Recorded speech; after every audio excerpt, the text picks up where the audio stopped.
So this is pretty earth-shattering, what you're about to hear. This needs to get more coverage. If you care about the future of humanity, this is the story of the month, if not the year. And we should act, because this is scary. So CNBC is going to talk about a development when it comes to nuclear technology, nuclear weapons, and what the U.S. is currently engaged in. And this is not good. This is a story, as you say, that if true could have potentially explosive consequences, not just for the Trump administration, of course, but also for their relationship with Riyadh. Now, what we know so far, according to a report out of Reuters, is that they've seen documents that U.S. Secretary of Energy Rick Perry has secretly approved 6 authorizations by companies to sell nuclear power technology and assistance to Saudi Arabia. Now, this, of course, is without congressional approval. We've heard again and again from both sides of the aisle a lot of concerns raised about the potential there for Saudi Arabia to move toward nuclear energy, but really to move toward potentially a nuclear weapon. Now, of course, all of this comes back to the idea that we heard touted by Saudi Arabia's Mohammed bin Salman, the crown prince there, just a year or so ago, when he said that if they felt that Iran was moving toward a nuclear weapon, that Saudi Arabia should be able to develop one too. That, of course, all goes back to a bigger conversation about plans for nuclear energy. Now, of course, Saudi Arabia, their Vision 2030 to diversify the economy. Essentially, what they want to do there is spend upwards of $80 billion to develop several nuclear reactors in the country. Of course, this all goes down to whether or not they'll use U.S. technology to get that done, and of course, whether or not they'll be willing to sign the 123 agreement, which would essentially say that they're not going to be enriching uranium and moving toward any kind of nuclear weapon. And so far, from what we've heard from the Saudi side, they don't really have any interest in doing that. And from the U.S. side, there's so many concerns about nuclear proliferation in the region. So a lot of attention you can expect on this story in the coming days, Brian. Yeah, in fact, the GAO, the General Accounting Office of the U.S. government, has really said they're starting to investigate a little bit whether or not the proper legal steps in the Trump administration were followed in order to get this deal done. So this is a deal that is going to be scrutinized here. What's the commentary there? Well, it's interesting because I had the chance to catch up about a month or so ago at the Munich Security Conference with the Deputy Secretary of Energy from the United States. I asked him just that. Are you going to allow Saudi Arabia to bypass 123? Because remember, here in the United Arab Emirates, they have an agreement with the United States whereby they are doing just nuclear energy. They're not obviously moving toward a nuclear weapon. And he told me absolutely not. Saudi Arabia will have to comply here. So it's very, very interesting that you're hearing these mixed messages now, whereby potentially U.S. Secretary of Energy Rick Perry has done this secretly. And that's certainly going to raise a lot of eyebrows on Capitol Hill. Brian? Are you kidding me? So, Energy Secretary Rick Perry has approved 6 secret authorizations by companies to sell nuclear power technology and assistance to Saudi Arabia.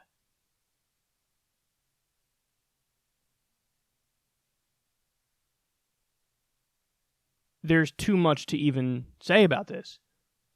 First of all, what did you get out of this? And this, again, secret. This is all in secret. This is all secret. What did you get out of this? Is it fair to call this collusion? I think so. I think so. You're colluding with the Saudi government to bypass Congress and give them nuclear technology? Are you kidding me? And how could you do that? Oh, we're just going to bypass Congress. Congress, who cares? Us, the glorious executive branch, has henceforth declared we shall give nuclear technology to the world's most terroristic, authoritarian, fundamentalist regime. Our friends, the Saudis.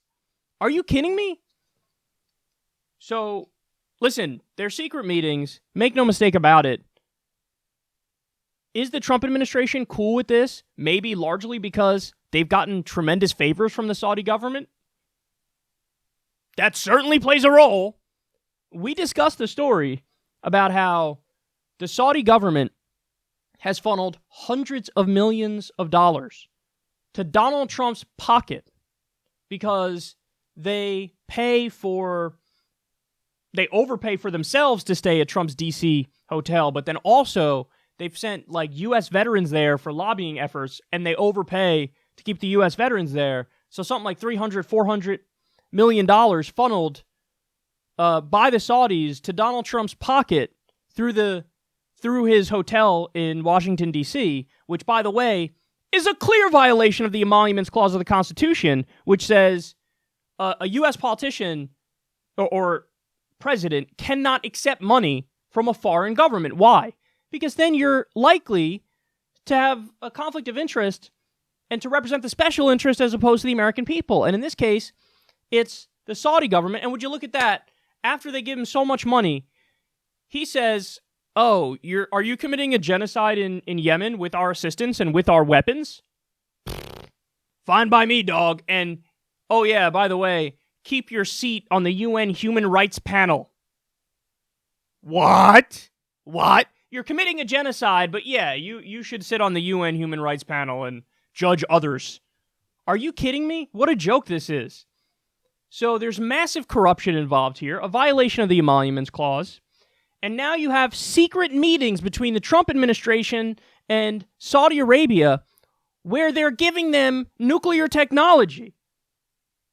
And this leads to the final point, because again, onus on the corruption, onus on the violation of emoluments, onus on collusion, colluding with the foreign government for a nefarious purpose to bypass Congress, which you're not even allowed to do. But ultimately, I thought that the Republicans, I thought you guys were the party that's against radical Islam. I thought you're against Salafism, Wahhabism, Sunni fundamentalism. I thought you were against it. But you are the ones who are spearheading an effort to potentially give Saudi Arabia nuclear weapons? Are you kidding me? And they have the nerve to turn, and I guarantee you this will be their reaction when this is discussed more and outed more, if it is at all, because media seems like it's barely talking about it. They'll be like, well, problem is, what if Iran gets a nuclear weapon? Well, then, of course, we got to let Saudi Arabia have nuclear weapons because they're a geopolitical foe. So, I mean, what are you going to do? They're our ally. Iran's not our ally. They create a nuclear... They might get a nuclear weapon, so it's really defensive purposes, if anything else. But hey, dipshits, you pulled out of the Iran nuclear agreement, which guaranteed that they weren't going to create a nuke. And we knew that because of the IAEA, the International Atomic Energy Agency, which routinely does the inspections, and they came back every time, over a dozen times, and they said they're following the agreement to a T. So they were following it, you pulled out of it, greatly destabilizing the region, and now you're going to turn around and give authorization for Saudi Arabia to get nuclear technology? One of the worst governments on the planet, that's not an exaggeration. They're literally committing a genocide in Yemen, and they're incredibly repressive at home. And you're going to give them nuclear technology. Saudi freaking Arabia. And then the scariest part is, it wasn't even that long ago we saw the Arab Spring, where there were all these giant uprisings, and there were all these governments that were overthrown. And what, you think Saudi Arabia is fundamentally immune to something like that ever happening? What happens if a legit Salafist group gets their hands on those weapons? What happens? What happens in a situation like that? What happens if there's a violent overthrowing of the Saudi government and you have ultra-fundamentalist aspects, who, by the way, there are still fundamentalist aspects in the government as they exist right now? What happens when one of them gets their hands on those weapons? Is that what you want? Is that what you want? The funny thing is, I actually believe that Iran, which is a Shia theocracy, which is brutal and terrible and fundamentalist in its own right, I actually believe they are a lot more dedicated to rational self-interest. Why do I say that? Because they've been like that already every step of the way. Every step of the way. So even though they have horrible elements over there, I actually think, to the extent that they would ever get a weapon or want a nuclear weapon, it really would be for deterrence. Because the biggest overthrower of governments in the world is constantly threatening to do exactly that to them. Never mind Israel always threatening to do the same thing. When it comes to Saudi Arabia, no.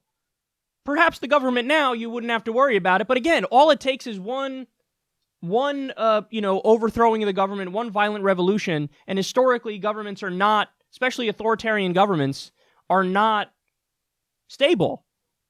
So you want to roll the dice with that? The same people who cry about how they're against radical Islamic terrorism are now going to give a fundamentalist Sunni extremist government, a theocracy, who brutally repress women, still stone people for being gay still stone people for sorcery and witchcraft and adultery and drug smuggling. Or excuse me, they don't stone people. That's the Taliban in Afghanistan. They behead people in the public square. You're going to give that government nuclear technology. Don't you ever claim ever again to be tough on terrorism. If you really were, the first thing you would do is no more weapons to Saudi Arabia. Because, by the way, weapons from Saudi Arabia oftentimes get funneled to literal jihadist groups in Syria. And in Yemen. Al-Qaeda on the ground in Yemen. They're the Sunni militias on the ground fighting the Shia Houthis. So, this is the government that you're going to... God, they're so stupid. They're so stupid, but really, I don't know which is worse, the corruption or the stupidity. I have no idea which one is worse. But they're all bad. We can agree they're all bad. But this is unforgivable. This is corruption. This is a violation of the Emoluments Clause of the Constitution. I'm sure there is a quid pro quo somewhere. It's just a matter of if we find it or not. This is collusion. And most importantly, this is propping up an insanely vicious and primitive and savage, theocratic, fundamentalist government when these are the same people who claim to be against radical Islam as they do everything they can to spread its influence as much as humanly possible. Holy shit. This is reckless. I mean, you're going to give Saudi Arabia nuclear technology? That's like the last people I would give nuclear technology to. Oh my God. Money talks, man. Money talks. And we need to figure out what exactly is Rick Perry going to get for this when he's no longer in the Trump administration? What exactly is Trump going to get for this? He's already getting hundreds of thousands of dollars through his hotel from the Saudis. But what else are they going to get for this? There has to be quid pro quos, man, where afterwards they get, you get paid a couple $1,000,000 a year to be part of the Saudi lobby, and you lobby on Capitol Hill for Saudi Arabia. And really what that means is we'll pay you a couple $1,000,000 a year to do nothing. There's got to be quid pro quos somewhere, man. Because this is, even for these guys, I would expect them to be like, giving nuclear weapons to Saudi Arabia, the potential for nuclear weapons, nuclear technology to Saudi Arabia. Even I draw the line at that one. But they're not. They're doing it, and they're doing it in secret and covering it up. This is insane. Everybody should be screaming about this. And again, barely a blip on the radar. I'm sure this is the first time you're hearing about it. I only saw it in this little CNBC clip. That's it. I didn't see it anywhere else. Yet again, this goes to show you this is why this show exists. All the stories that should be big and should be, the breaking news and a huge issue, those are the ones that the media is like, shh. And vice versa. All the ones that are non-stories are the ones that they'll pump up relentlessly and make it seem like it's the biggest news of the day. You have a bunch of charlatans and idiots running the news media because this should be just everybody's hair should be on fire listening to this.